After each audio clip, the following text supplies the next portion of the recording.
Asalaamu calaykum waraxmatullaahi wabarakaatu. Nabadda wadayaal kusoo dhawaada barnaamij aan ka duubay ka diyaarinayo insha Allah Telesom. Shirkadda Telesom ee isgaarsiinta casriga ah waxa ay inoo soo kordhisay wax aad iyo aad shacabka ugu baahnaayeen, taasoo ah lacagta kaa khaldanta inaad adigu soo ceshan karto adigoo aan tegin xarun iyo meel kale toona, ama aan cid la hadlin oo odhan soo celiya, ama aan magaranaysaa xanibaad iyo wax noocaas lacag doolara ama kaasha ama ku shubasha ama data internetka datada lagu shubto intaba adiga ayaa gacantaada ku soo ceshan kara. maxaan sheegayay markaa aynu bilowno insha Allah. waxaad garaacaysaa xidig 151 afar gees, kabacdina waxaad u dhibisaa okay. intaas markay dhacdo liiskan buu kusoo taxayaa. marka imika ina quseeyo aynu dooranaynaa waxa weeyaan 7ka ay ku qoran tahay lacag khaldamay, lacagaha khaldamay lacagaha khaldamay ayaynu dooranaynaa 7 dadna waad diraysaa. marka waxa ku yidhi lacagtu ma saadba ma shilinba ma waxaan leeyahay ma dollarba ma shilinba ma airtime recharge oo ku hadalkiyaba ma data recharge ba oo internet bahalkii internetka. tusaale ahaan waxaan doortayba internet, waxaan doortay 4 waan diray. sidan bay soo saaray fadlan geli mobilka aad ku khaladay lacagta kana bilow 063.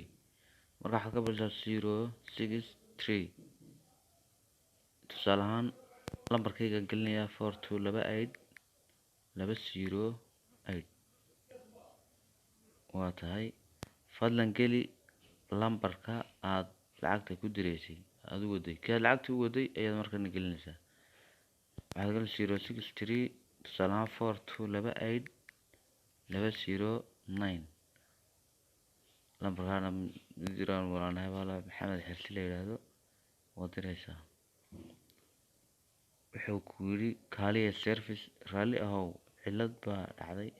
marka adigu imika waxa cilad baa yar jirta kole dee lambarkan lacag ma dirino magaranaysaa u doono saas ku diidan yahay. marka sidaas aad lacagtii iyo wixiiba ku gelinaysaa. akhyaaray waxaan ku yiri waxaa laga reestay maxaan sheegayay kuyugii loo geli jiray Telesom. adigoo halkaaga jooga markii saa kaaga khaldanto isla markiiba soo ceshan kartaa. tusaale ahaan lacagtu waaba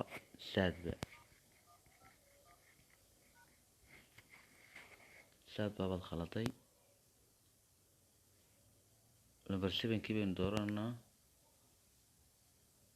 dollar weeyaan ama shilinba tuuga dooranaysa shilinka Somaliland weeyaan 063 4228 aan lambarkii gelino.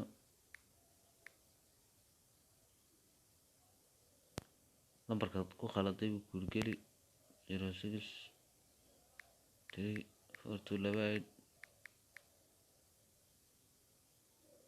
wuxuu ku yiri fadlan geli lacagta. tusaale ahaan waxaad gelisay 100,000 oo shilinka Somaliland dirta. ma hubtaa inaad ku khaladay 100,000 oo shilin lambarkan?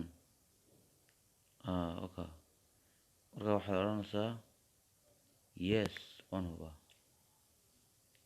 marka macmil waa lagu gudbiyey codsigan, laakiin sidee sax ugu ciyaarinay shirkaddu waxa laga yaabaa inay mar hadda codsi khaldan gudbisay inay hadhowtado waxba laga aqbali waayaaba suuragal ah.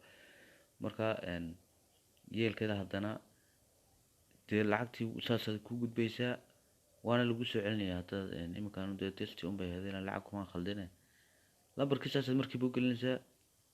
lambarka ku waday geli buu ku odhanayay kaad dee labadii lambar hadday soo ekaadaan tusaale ahaan oo ay dhab kaa tahay lacagtii waa lagu soo celinaya. haddii kale oo ay waxda istamariye lambarku aad u kala duwan yihiin hadduu doono qofta iska tuuga hadduu doono uu siraa qofka lacag u dirtay lacag ka soo celi dee laga yeeli maayo.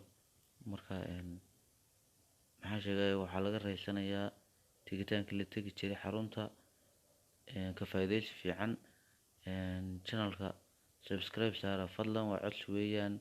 Channelka subscribe saara, videogana like saara si aan video kale noocan oo kale idinku soo gudbiyo. anigu shirkadu way siman yihiin marka Somtel beri hore aan kasoo gudbiyayna markii ay lambarada dadku ay saad iidahabta isaga furanayeen. iminkana Somtel waa anigan kasoo gudbiyay. assalaamu calaykum waraxmatullaahi wabarakaatuh. ka faa'iidaysi fiican.